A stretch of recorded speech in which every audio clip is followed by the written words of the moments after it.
नमस्कार, स्वागत है आपका नेटब्रिक न्यूज में। आपके साथ मैं हूं सपना दुबे। हरियाणा विधानसभा चुनाव में किसी भी एक पार्टी को पूर्ण बहुमत नहीं मिला है। बीजेपी सबसे बड़ी पार्टी बनकर उभरी है। बीजेपी को 90 में से 40 सीटों पर जीत हासिल हुई है, जो बहुमत के मामले में 6 सीटों से पिछड़ गया है। ऐसे में निर्दलीय विधायक हरियाणा में किंग मेकर बने नजर आ रहे हैं और यही कारण है कि बीजेपी और कांग्रेस दोनों ही निर्दलीयों को लुभाने की कोशिश कर रही हैं। इसी बीच हरियाणा चुनाव के विवादित चेहरे रहे हरियाणा लोकहित पार्टी के नेता और सिरसा से विधायक गोपाल कांडा ने बीजेपी को अपना समर्थन देने का बड़ा ऐलान कर दिया है।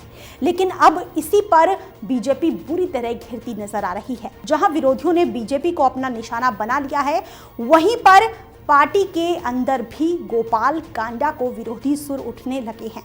पार्टी की वरिष्ठ नेता और पूर्व केंद्रीय मंत्री उमा भारती की कड़ी प्रतिक्रिया सामने आई है। आगे और जानकारी दें उससे पहले आप चैनल को सब्सक्राइब जरूर कर लें, साथ ही बेल आइकन को जरूर दबाएं जिससे हर अपडेट आप तक पहुंच पाए। अब आगे आपको बता दें कि बीजेपी के फायर ब्रांड नेता माने जाने वाली मध्य प्रदेश की पूर्व सीएम ने गोपाल कांडा का समर्थन नहीं लेने की अपील की। साथ ही बीजेपी को सलाह देते हुए कहा कि भारतीय जनता पार्टी नैतिकता ना भूले। उमा भारती ने एक साथ 8 ट्वीट किए हैं, जिसमें उन्होंने लिखा है कि मुझे जानकारी मिली है कि गोपाल कांडा नाम के एक निर्दलीय विधायक का समर्थन हमें मिल सकता है। इसी पर मुझे कुछ कहना है। अगर गोपाल कांडा वही व्यक्ति हैं जिसकी वजह से एक लड़की ने आत्महत्या की थी, मामला अभी कोर्ट में विचाराधीन है और ये व्यक्ति जमानत पर बाहर है। इसी के साथ उन्होंने कहा कि गोपाल कांडा बेकसूर हैं या अपराधी, ये तो कानून साक्ष्यों के आधार पर तय करेगा, किंतु उसका चुनाव जीतना उसे अपराधों से बरी नहीं करता। चुनाव जीतने के बहुत सारे फैक्टर होते हैं। मैं बीजेपी से अनुरोध करूंगी कि हम अपने नैतिक अधिष्ठान को ना भूलें। हमारे पास तो नरेंद्र मोदी जी जैसी शक्ति मौजूद है। देश क्या, पूरी दुनिया की जनता मोदी के साथ है तथा मोदी जी ने सतोगुणी ऊर्जा के आधार पर राष्ट्रवाद की शक्ति खड़ी की है।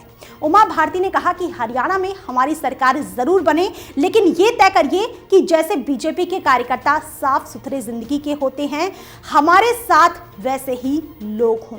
उमा भारती के ट्वीट पर कांग्रेस नेता अलका लांबा ने रीट्वीट करते हुए कहा कि वास्तव में गुड, लेकिन आतंकवाद की आरोपी प्रज्ञा ठाकुर के बारे में क्या। इतना ही नहीं, इसी के साथ अलका ने गोपाल कांडा के बीजेपी समर्थन ऐलान के बाद कई ट्वीट रीट्वीट करते हुए लिखा #कांडा बीजेपी से अपनी बेटी बचाओ हरियाणा।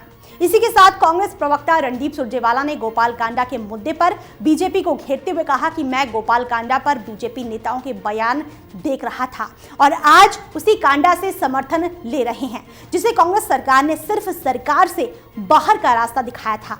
कांडा के खिलाफ केस दर्ज है, लेकिन आज वो पवित्र हो गया।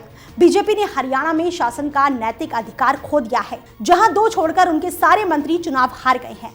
बीजेपी को निर्णायक रूप से खारिज कर दिया गया है और हरियाणा में फिर से आया राम गया राजनीति का गवाह बन रहा है।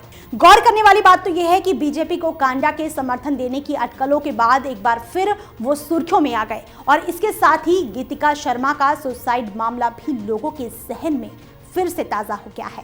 बता दें कि एयर होस्टेस गीतिका शर्मा के आत्महत्या मामले में फंसने के बाद साल 2012 में उन्हें हुड्डा सरकार में अपने मंत्री पद से इस्तीफा देना पड़ा था। उस वक्त बीजेपी ही वो पार्टी थी जो कांडा के विरोध में उतरी थी। फिलहाल के लिए इतना ही। बाकी ऐसी और वीडियोस के लिए आप चैनल को सब्सक्राइब करना ना भूलें। आप देख रहे हैं नेटब्रिक न्यूज, साहस सच कहने का। आप देख रहे हैं नेटब्रिक न्यूज, साहस सच कहने का।